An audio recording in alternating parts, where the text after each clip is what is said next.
guys, welcome back to So, Who Are You Really? Real Life Spirituality. My name's Chris Lanning, and I had the honor of moderating this great panel of guests here, actually not even guests, the hosts of these episodes, Bryan Winston and Jody Lemieux. Welcome back. Hey, Chris. Hey, Bryan. Hey, Jody. Hey, Chris. Everybody doing well today? Yes. Yes. Awesome. Yes, doing well. Now, in one of our previous episodes, Jody was relating a story about how things that were going on in her spiritual life and with work were affecting her physically. Do you just want to quickly recap that, Jody, just so we can get people up to speed on that? Sure. So I was experiencing some frustration with my business. What I had transferred money from one account into my business account to make a business transaction. The business transaction said insufficient funds. So I went to do it twice. And as my frustration built, I could feel a feeling coming up from within me. And using my techniques and tools of language and feelings, understanding the power of my feelings and how it affects and shows up in my physical world. And so I chose to step away from my laptop, step out of my office, hydrate myself, have something healthy to eat, and then recognized after I was eating, I was starting to experience fever-like symptoms, body chills, fatigue. It immediately set in within an hour or two of having this frustration come up. So what I understood and began to realize is this limiting belief within myself about lack, mindset, lack, a belief of lack in my life. And so what was occurring in my physical body, as I said, symptoms of a fever, body chills, fatigue.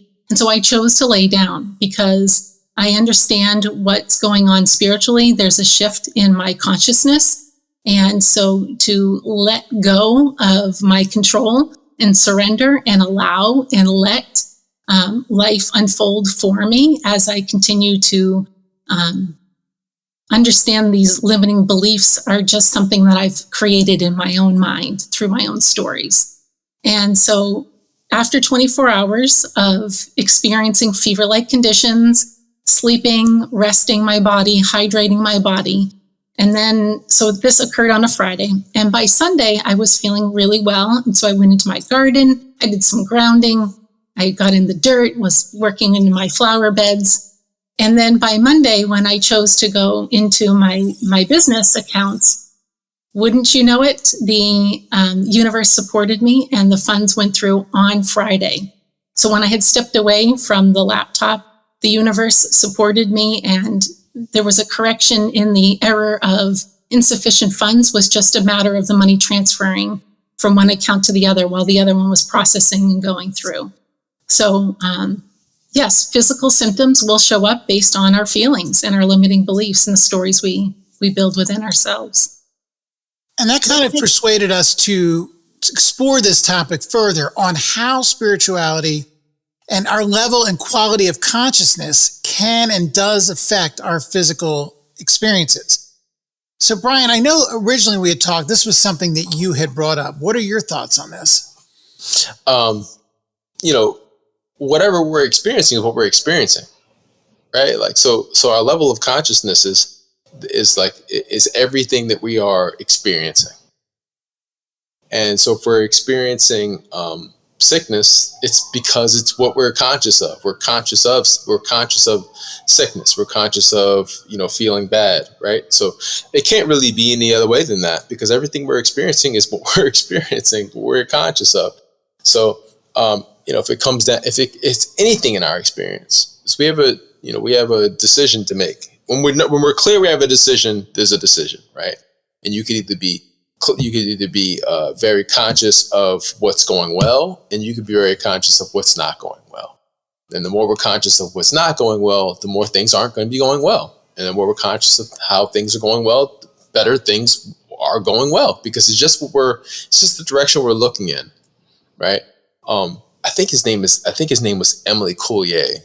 He was a doctor. He's a psychologist. And this is a long, long time ago. And he found that just by having patients repeat a mantra, and every day in every way I'm getting better and better. Right? He found that it was really, really helpful for them. Right? Because they started to just be more and more conscious of being better and better and better. And it wasn't like magic. It wasn't like they said it one time and all of a sudden they were better. But after a time of just continuing to focus on what's going well and being better and better, people ended up improving. They chose to bring more of a consciousness of healing and improvement into their life. And it actually had a physical manifestation for them, a physical reaction to them. And I don't know that it could really be any other way. So there's questions around how much control we really have over this. And I'm still open to some of those questions of how much control we really have over our physical, well-being. But it would appear that the more we focus on sickness, or the more we focus on lack, or the more we focus on things going poorly, the more things go poorly. The more lack we have, and the more sickness we have. But the other way is also appears to be true. The more we focus on what we do have and what's going well, and our health and vitality, that we tend to move in that direction as well. And that's what I've seen. Now, a thought occurred to me as you were talking. For people that maybe aren't into spirituality, it sounds, woo-woo, I just think it and I get better and all that. But it dawned on me, we know that our emotions do affect our health. I mean, how many times do we if we're really nervous, we get sick to our stomach? It's something that we're nervous about. There's nothing that's physically causing that other than the fact that we are really worried about something, whether it's getting ready to speak in front of an audience or, walk on a stage, or we know somebody else is sick and we're nervous about that. So we can accept the idea that thoughts in our mind can cause physical ailments or discomforts in us. So why is it tough for some people to take that step further and realize that, yes, not even just in those rare occasions, your thoughts can negatively affect it? We'll start at that point, and then we can move on to discussing how we could then understand and embrace it positively affecting. But from a standpoint of how do we get people to realize that all your thoughts can affect you negatively? Jody? That's a great question. I would like to address the language you're using, Chris, because language is really powerful. Our words are literal. I'm just going to say this. Our words are literal. So if you claim you are something, you become it. So I am sick, or I am blank. You fill in the blank. You fill in what you claim you are, and you become it. Just as you gave the example. You're going on stage, you're really nervous, your stomach is turning, and then you say, I am sick. And you become sick. And sometimes most public speakers end up getting sick. And so to claim something that you are, you become it. So you can use it in both areas. You can also say, I am courageous. I am a courageous speaker. So you can take what you're experiencing, the nervousness, and turn it into a power.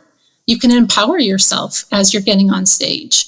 So taking the nerves and embracing the nerves and developing a belief, developing a feeling, and transmuting the feeling of nerves into power. So I heard what you said with regards to the words being powerful and actually making that the reality. That is something I want us to address on another episode, because that's going to be a big unpack there. But I do like what you said that, we are making ourselves sick. Those nerves are there, but then we declare it to be something. And so then it just spirals down from there. So, again, people that maybe aren't totally into spirituality yet and think it's a little out there do that, I think that starts to show, that process that you're thinking about something, you get nervous, and then you take it a step further by saying, I am this. And then that just kind of snowballs. Hypochondriacs love this, But did you have thoughts on that, Bryan? Or do you want to take the idea of how we can turn that and make it positive, get people to understand that you can make it positive as well? So what I thought of was, I don't know if we talked about this already, but I'm not a huge horror movie fan. I'm just not a. Me either. I used to love horror movies. Not love them, but I used to enjoy horror movies. But it came to a point where I just wasn't as in it as much. But I will watch the trailers. For some reason, I'll watch horror movie trailers. I don't know. I just think that they're interesting. It's just enough. It's just enough for me. And there's a new movie out, and there's a new horror movie out. It's like a slasher film, but they do it from the perspective of the killer, and makes it really interesting. And as part of like the marketing, they talked about how at the screening, people in this theater became physically ill. Like, I don't know how that's great marketing, but I wouldn't be physically ill. But I just think that's interesting that you could watch something on a screen that could make you that can give you a physical reaction, right? They're watching a story, they're seeing images that created they vomited. There was a physical reaction from that. And so in our lives, we're constantly watching stories. It's a story that takes place in our head. And you can imagine watching that same story over and over again that makes you physically ill, and the effect that would have on your life. It's the same thing. I think this is a new horror movie that's out like that. I think the people said the same thing about Texas Chainsaw Massacre and The Exorcist. People were getting physically ill in the theater. Well, yeah, so we can take that. And we could think, well, what if you're playing a horror movie in your head a lot, and the physical implications of that and how it's going to make you really, really feel. And then you can imagine that if that's the case, if we can create stories and look at images and create images in our head that make us physically ill, then maybe the opposite is true too. That if we create images and we tell stories in our head that actually create love, the feelings of love and the feelings of appreciation, and how those things will affect us physically. If it goes one way, then I don't see why it wouldn't go the other way as well.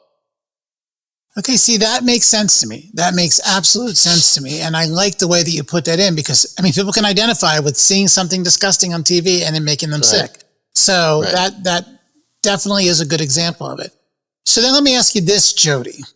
If somebody were just feeling sick, had a stomach bug or whatever, what tips could you offer them from a spirituality side to help them maybe recover quicker? Great question.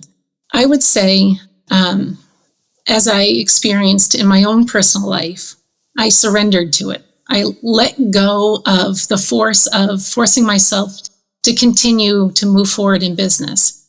Now, I have experienced head colds and I still show up for business. With the fever, it's a little bit different. With some other symptoms, it's different. I required it to be in bed to heal myself. And so from a spiritual perspective, what is this teaching me? Is usually a really great question. What is this symptom teaching me? And you'll receive an answer. Ask and you'll receive. So when you ask a really powerful question, you're going to get a powerful answer. And so part of what my lesson is to let go of control. Because as Bryan so beautifully said, how much control do we really have? And I believe we have control and power collectively.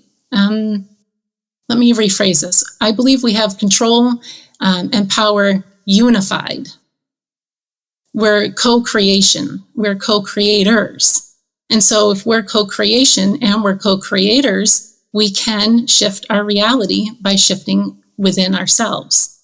And so you can heal yourself based on asking a really powerful question. What is this teaching me?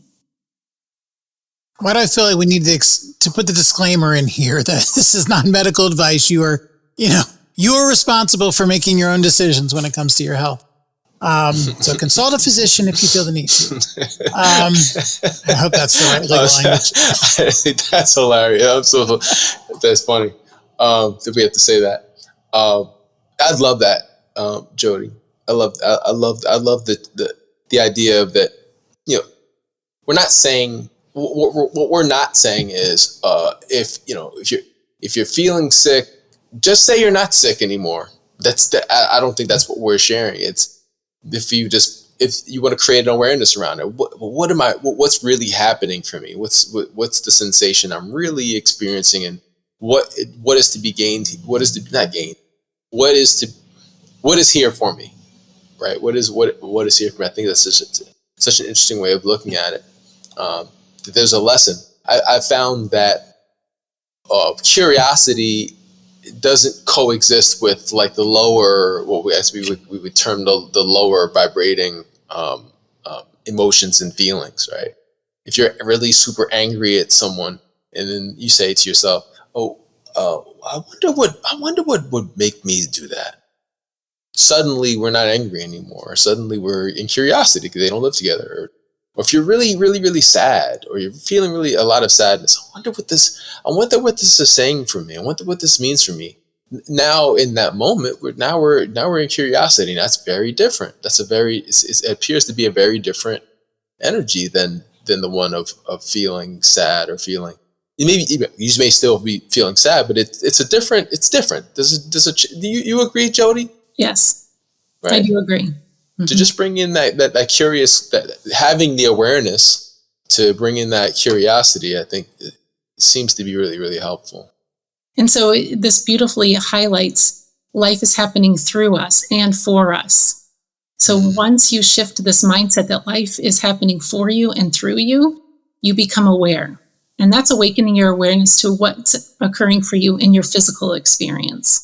So Bryan, I love how you express curiosity, because when you become curious, you become childlike and playful and experience life differently. All right, so I think the key takeaways from this episode are this. If you think it's a step too far to think that your spirituality and your consciousness affects your health, just think of like we talked about, whether it's the horror movies or getting nervous before a thing, realize that you already understand the fact that what you think does affect how you feel. And one of the other takeaways, I think, was also what both Jody and Bryan basically mentioned, is that you need to, think about why this might be and become aware of what's truly going on. I think I myself would spread it out to, really think back to what might be causing you to feel this way. Are you nervous about something? Are you upset about something? Are you just living life way too frantically and your body's saying, whoa, we need to slow down. Both your body and mind are saying we need to slow down and take stock of things. So that was my addition. I'm not blaming that one on them. So you have a problem with that, let me know. But we would like to hear from you what your thoughts are on this. How do you feel, what role do you feel your consciousness plays with regards to your physical health? And do you have any examples that you have experienced that you would like to share with us? Again, there'll be links in the show notes, the way you can reach out to us and let us know, email us, whatever. We'll have the links there for you, but we do want to hear from you. Bryan, Jody, it has been a pleasure once again, and I look forward to where we go next. It's an honor and a pleasure. Thank you.